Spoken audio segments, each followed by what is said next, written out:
Pessoal, essa mini videoaula tem o intuito de ajudar a vocês estudarem para a prova de segunda-feira, porque provavelmente a gente não vai ter tempo para fazer uma última revisão antes da prova.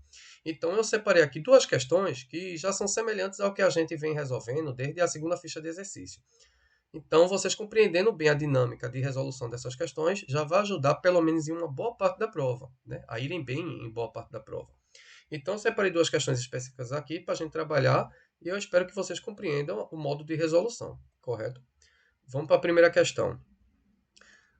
Num octógono regular de lado A, e aqui eu já abro um parêntese para dizer o seguinte: um octógono, para quem não é familiarizado com o termo, é um polígono de 8 lados, certo?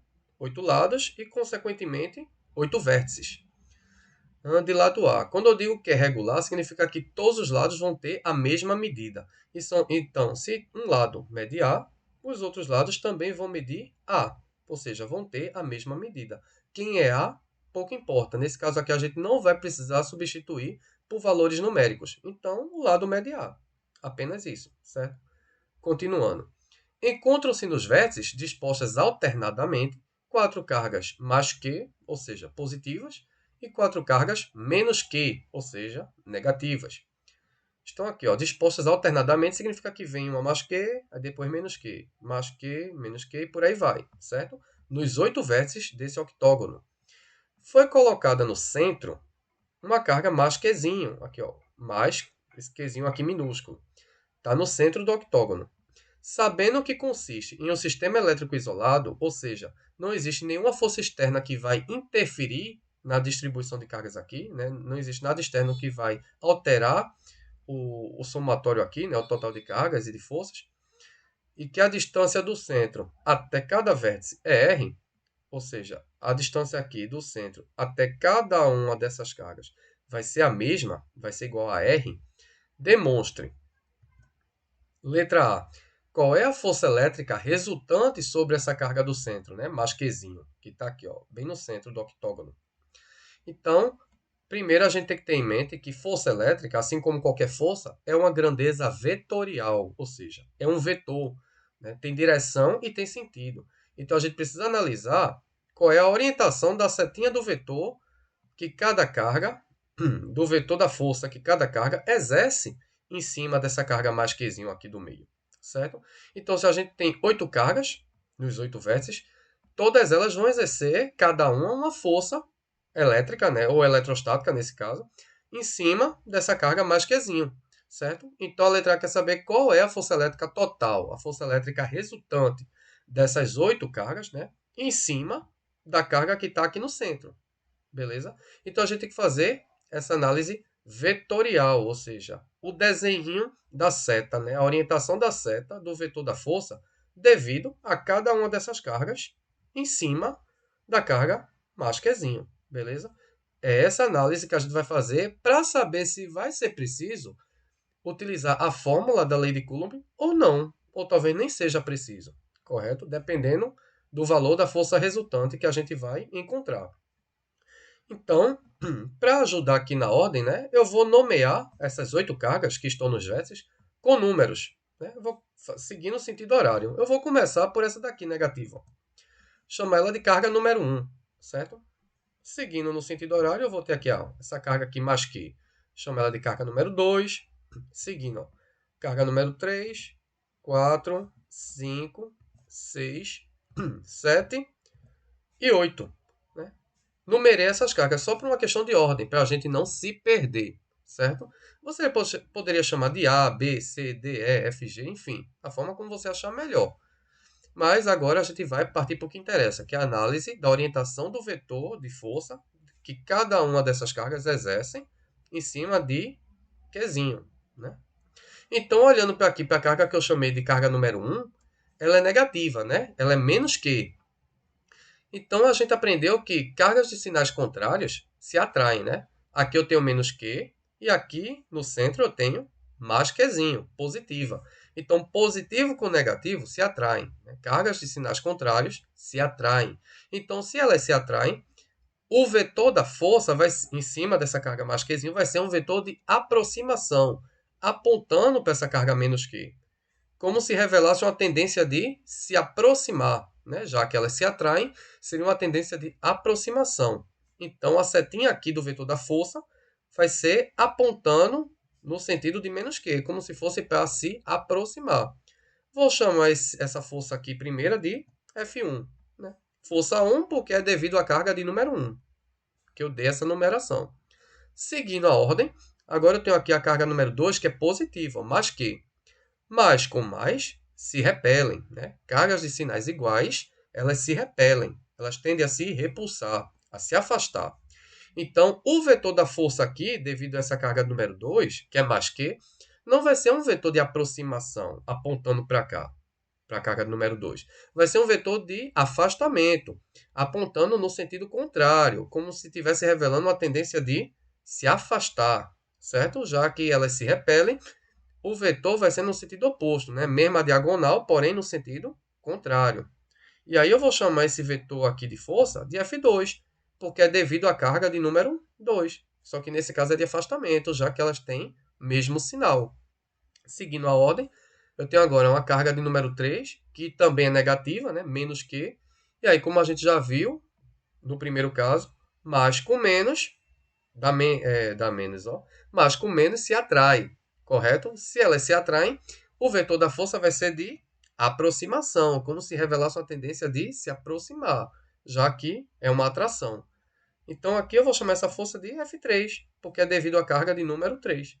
Seguindo a ordem, a carga de número 4 é positiva, então positivo com positivo se repelem. O vetor não vai ser de aproximação, ele vai apontar no sentido contrário, né, para o outro lado, nessa mesma diagonal, só que no sentido inverso, revelando uma tendência de afastamento, já que elas se repelem. E aí eu vou chamar esse vetor de F4, né, força de número 4, já que é devido à carga número 4. Beleza? Seguindo a ordem, um pouco mais rapidinho, né? Vocês já entenderam qual é a dinâmica. Aqui a carga é negativa, a carga número 5, menos com mais se atraem, então o vetor vai ser de aproximação. Né? E aqui eu vou chamar de F5, porque é devido à carga de número 5. Certo? Carga número 6 é positiva, né? Revela uma tendência de afastamento, porque positivo com positivo se repelem. Então, o vetor vai ser no sentido oposto, revelando uma tendência como se fosse de afastamento, que eu vou chamar de F6, porque é devido à carga de número 6, só que é de afastamento.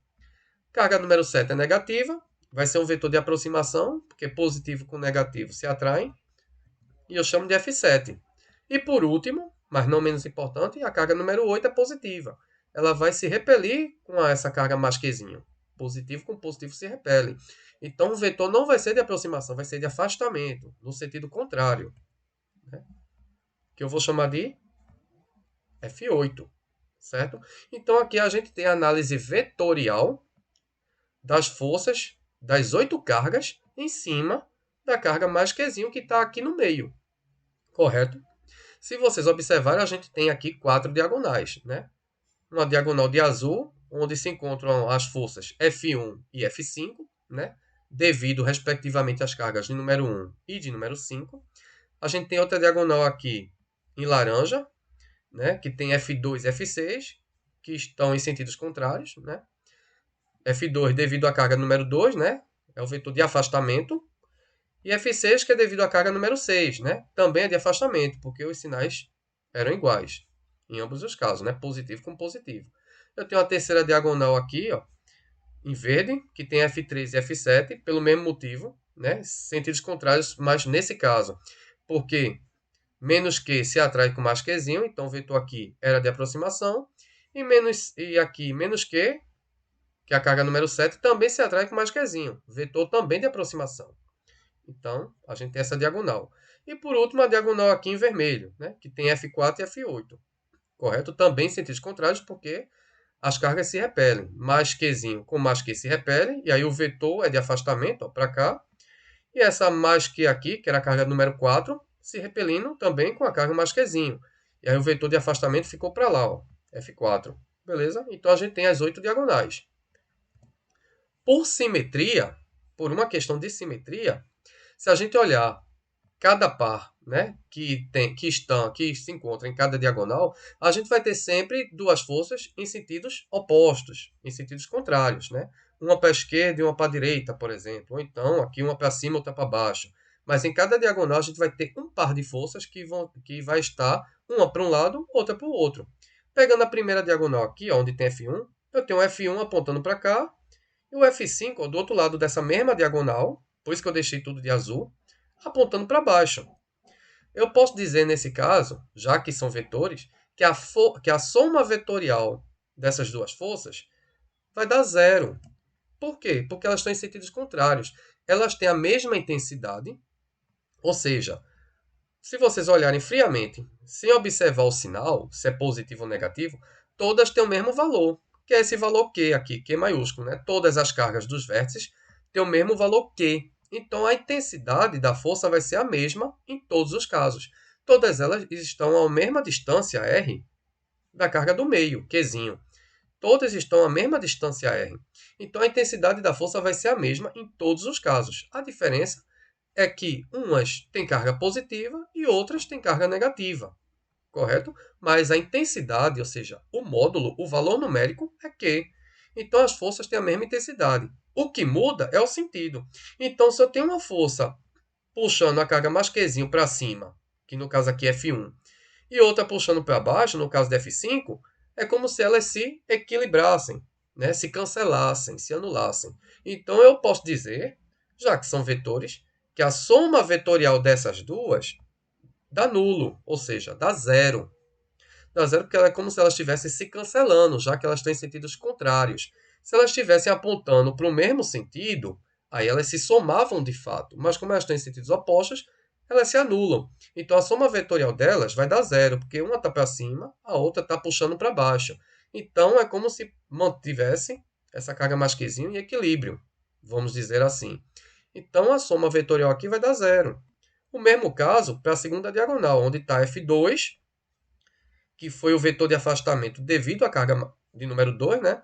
E F6, que foi o vetor de afastamento devido à carga de número 6. Essa diagonal aqui a gente tem também duas forças que estão em sentidos opostos. Então elas também estão se cancelando. A soma vetorial de F2 e F6 também vai dar zero. Vai dar um vetor nulo, né? Porque elas estão se anulando, estão em sentidos opostos. Mesma coisa para a diagonal aqui de verde, onde tem F3 e F7, certo? Como então estão em sentidos contrários, uma anula a outra. Então a soma vetorial delas também vai dar algo nulo, ou seja, vai dar zero, né? A soma vetorial de F3 e F7 vai dar zero. Mesma coisa para a diagonal aqui em vermelho, ó, onde tem F4 e F8, né? São as forças de número 4 e número 8. Também dá zero, porque elas estão em sentidos contrários. É como se a carga aqui de número 4 tivesse repelindo a carga mais Qzinho, querendo jogar ela para cima, e essa carga aqui de número 8 também tivesse repelindo ela, jogando ela para baixo. Certo? Então, é como se ela não saísse do lugar. E de fato ela não sai do lugar. Porque cada uma está exercendo uma força de afastamento, uma força de repulsão em cima dessa carga aqui do meio. Certo? Então a soma vetorial também vai dar zero. Sentidos contrários. Beleza? Se em cada diagonal aqui, azul, laranja, verde e vermelha, a gente tem que a força resultante é zero, então a força resultante total, nesse caso, das 8 cargas em cima de Masquezinho, também vai ser zero. Por consequência, também vai ser zero. A gente não vai ter nenhuma força resultante aí fazendo com que esse Masquezinho tenha uma tendência de se deslocar, porque todas elas estão se cancelando em pares, né? Nas diagonais. Né? Em cada uma das diagonais, a gente vai ter duas forças se cancelando entre si. Então, a resultante total vai ser zero, já que em cada diagonal, a resultante deu zero. Veja que aqui a gente não precisou aplicar a fórmula da lei de Coulomb para achar a força resultante. Bastou fazer a análise vetorial, ou seja, conferir a orientação das setinhas, para a gente poder verificar se haveria uma força resultante ou não. Nesse caso, dá zero, né? Não tem como essa carga Masquezinho sair desse lugar. Ela vai permanecer aqui fixa no centro do octógono, correto? Isso aqui já responderia a questão, né? A resolução da letra A é essa. Agora, só a título de curiosidade, se você pegar essa aqui, ó, essa primeira diagonal aqui, ó, F1 mais F5 igual a zero, Se eu pego esse F5, por exemplo, e passo para o outro lado da igualdade, o que está positivo fica negativo, né? E aí eu vou ter que F1 é igual a menos F5. O que é que isso está me dizendo? Só para vocês entenderem. Significa que essas forças têm a mesma intensidade, têm o mesmo módulo. A diferença é só o sinal, ou seja, o sentido. O sinal de negativo significa que o sentido é contrário.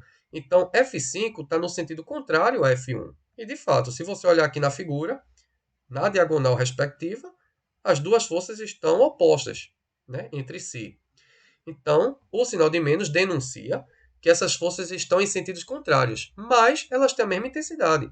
F1 é igual a menos F5, ou seja, elas têm o mesmo módulo, né, seria o mesmo valor, mas em sentidos opostos. Mesma coisa para F2 e F6, né, passando F6 para o outro lado. A gente vai ter que F2 é igual a menos F6, olhando para cá, para a diagonal laranja, elas têm a mesma intensidade, porém sentidos opostos. Mesma coisa para F3 e F7 e para F4 e F8, correto? Então, isso aqui é só um complemento a título de curiosidade, mas a gente já matou a questão, descobrindo que a força resultante total em cima da carga aqui mais Qzinho é zero. Beleza? Indo agora para a letra B dessa mesma questão. Agora a letra B quer saber qual é a energia potencial elétrica resultante sobre essa carga do meio. Energia potencial elétrica. A letra A pedia uma análise vetorial porque força é uma grandeza vetorial. A letra B pede energia potencial. Energia não é uma grandeza vetorial, é uma grandeza que a gente chama de escalar.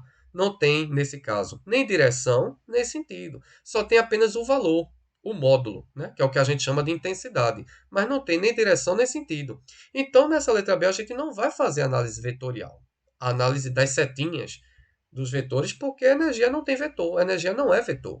É uma grandeza escalar.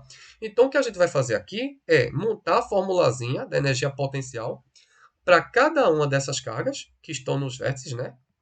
Que exercem uma energia potencial em cima dessa carga mais Qzinho que está no meio. E aí a energia potencial total vai ser a soma das 8 energias potenciais devido às 8 cargas que estão no vértices. Correto? A gente vai fazer essa soma das 8 energias potenciais. E aí vamos fazer uma por uma.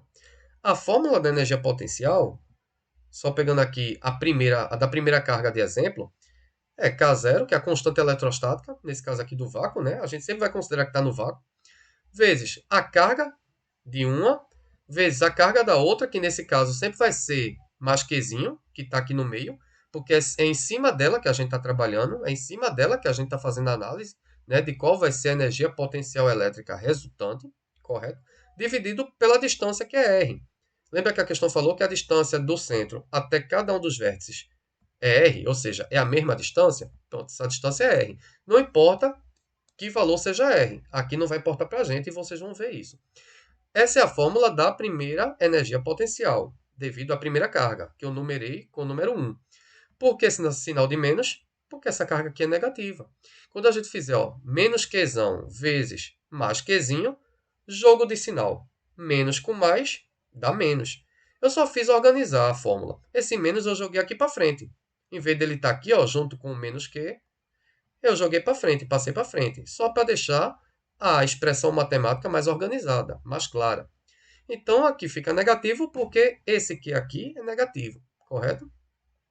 É ele vezes mais Qzinho, dividido por R. Então, essa é a fórmula da primeira energia potencial, devido à carga de número 1. Vamos agora para a fórmula da segunda energia potencial. Como aqui a carga é positiva, o sinal, obviamente, é positivo. Eu não precisaria colocar o sinal de mais aqui, porque você sabe que quando está oculto, já subentende que é positivo, mas eu quis botar para deixar bem explícito que aqui a energia potencial é positiva. Então, a fórmula é a mesma. K0, que é a constante, vezes Q, que é a carga que está no vértice, vezes Qzinho, que é a carga que está aqui no meio, é sobre ela que a gente está analisando, dividido por R, que é a distância, né? Cada uma dessas distâncias aqui vai ser R. Então, aqui a diferença apenas é que é positiva, porque essa carga aqui, número 2, é positiva. Beleza? Mas a estrutura da fórmula é a mesma. Correto? Vamos seguir mais rapidinho, porque eu acho que vocês já entenderam e essa fórmula vai se repetindo. A energia potencial devido à carga número 3 vai ser negativo, ó, o sinal negativo, porque a carga aqui é menos Q, né? Negativa. Menos com o mais da carga Qzinho, menos com mais dá menos, né? Jogo de sinal. Então aqui fica negativa. Mas a estrutura da fórmula é a mesma. K0 vezes Qzão vezes Qzinho dividido por R, que é a distância. Com o sinal de menos nesse caso. Energia potencial, devido à carga número 4, positiva, porque ela é uma carga positiva, mais com mais. Dá mais, correto?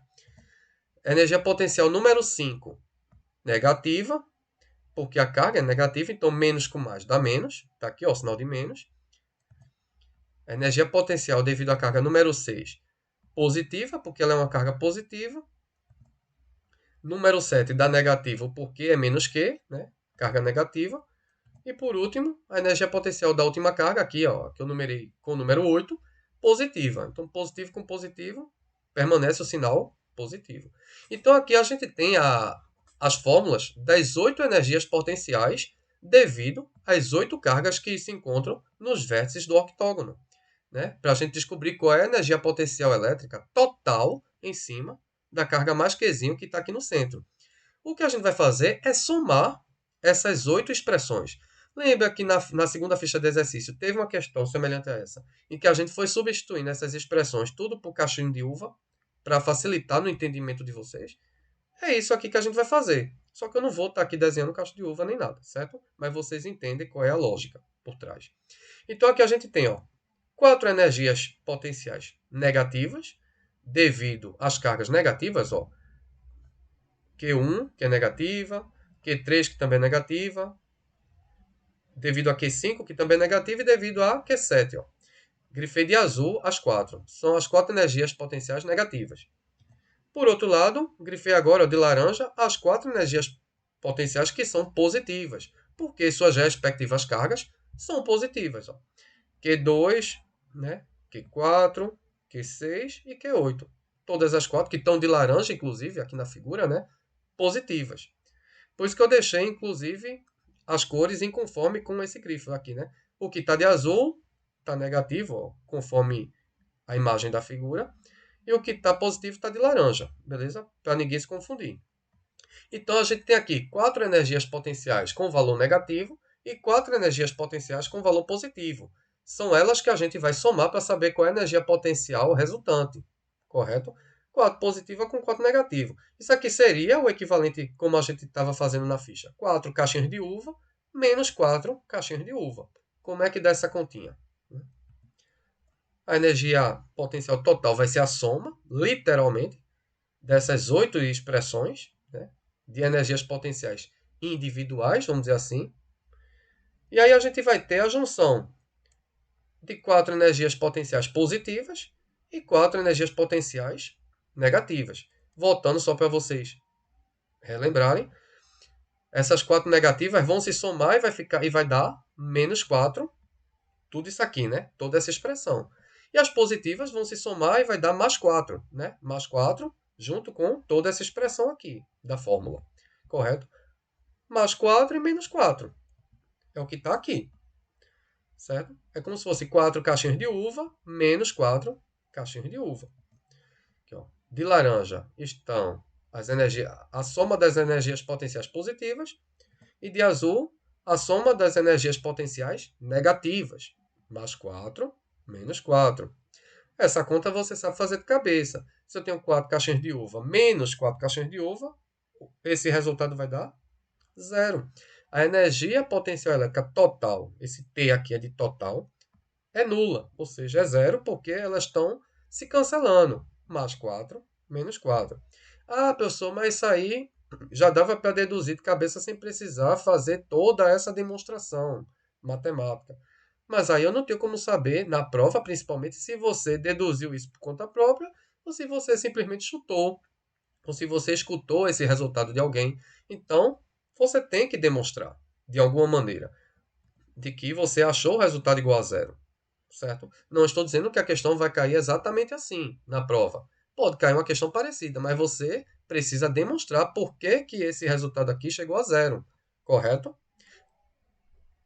Conceitualmente não é correto a gente dizer que somando as cargas dá zero, porque a gente não soma as cargas nesse caso. O que a gente está somando é a energia potencial. A gente está somando as energias potenciais elétricas devido a cada uma dessas cargas. Então, é a fórmula da energia potencial que a gente vai utilizar na soma. Não é simplesmente somar menos Q mais Q, menos Q mais Q e dizer que vai dar zero no final. Conceitualmente, isso está errado.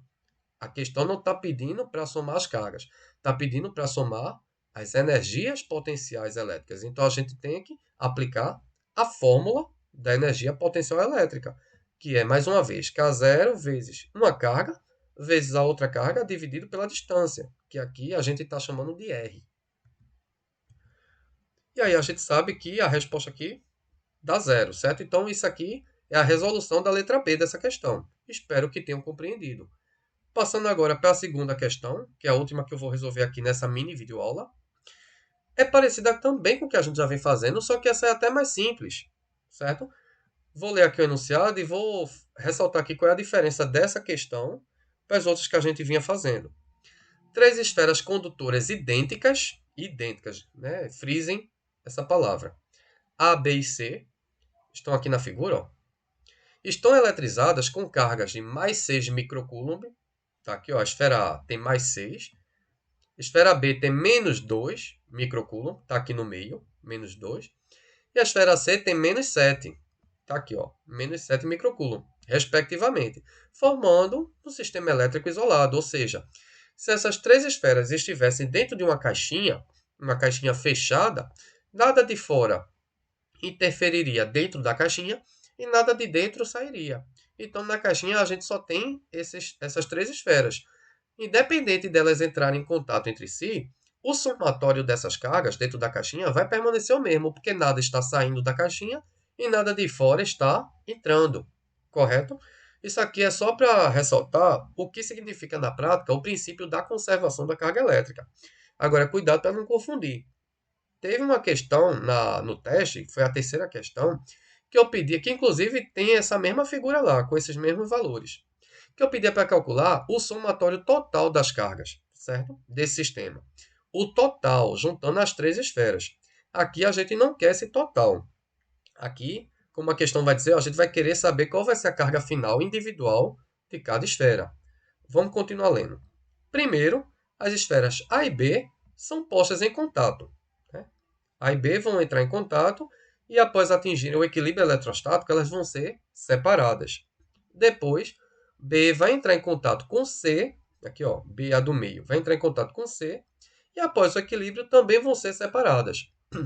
Considerando uma situação ideal, calcule as cargas finais de A, B e C, as cargas finais de cada uma das esferas. Então, isso é a carga individual de cada esfera. Então, isso é diferente de eu pedir para calcular o somatório total, que foi o que eu pedi na terceira questão do teste.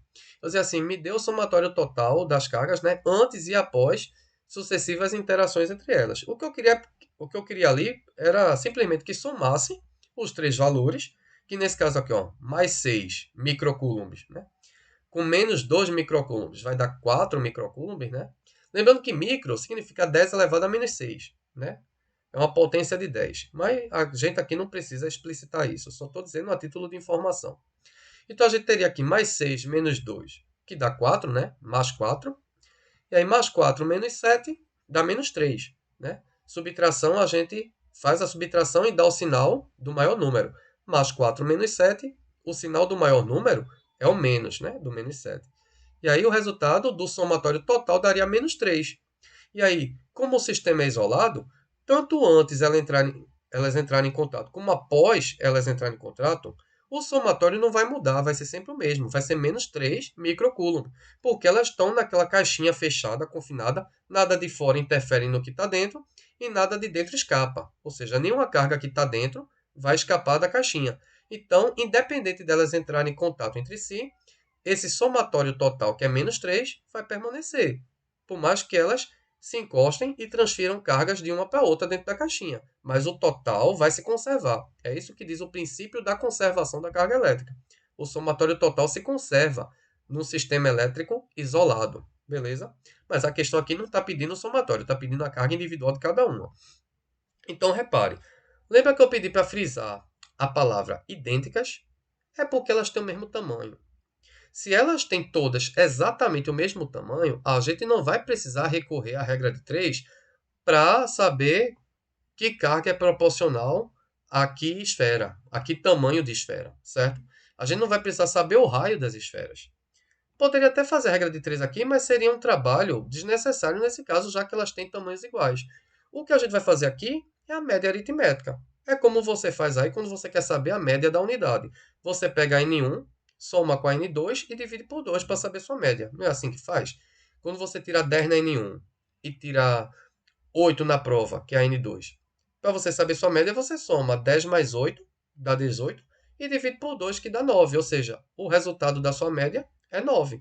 É o que a gente vai fazer aqui, nesse caso, já que elas têm todas o mesmo tamanho. A gente não precisa fazer proporcionalidade com regra de 3. A gente vai fazer média aritmética, de 2 em 2, porque A e B são postas em contato e depois B e C são postas em contato. Então a gente vai tirar a média das duas, A e B, e depois tirar a média dessas duas aqui, B e C. Correto? Então é uma continha em duas etapas. Primeira etapa, A e B, conforme o enunciado pede. A gente vai somar as cargas de A e B e dividir por 2, assim como você faz com suas notas, para saber a média. E a carga de A é mais 6 microcoulombs, a carga de B, a carga inicial, né, é menos 2 microcoulombs. Então, tirando a média das duas, eu vou ter aqui ó, a carga tanto de A quanto de B, no final desse primeiro contato, vai ser ó, 6 microcoulombs menos 2 microcoulombs, que dá quanto? 6 menos 2 dá 4. 4 microcoulombs dividido por 2 dá 2. 2 positivo.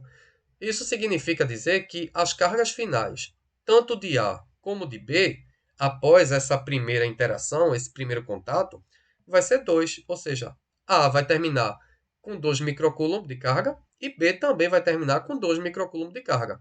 Ambas ficam com cargas iguais porque têm tamanhos iguais. Beleza?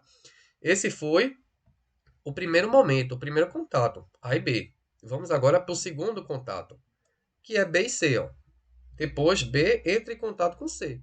Beleza? B agora não está com essa carga mais aqui inicial, né, de menos 2. Ela está com 2 positivo. Porque ela entrou em contato com A no primeiro contato. Certo?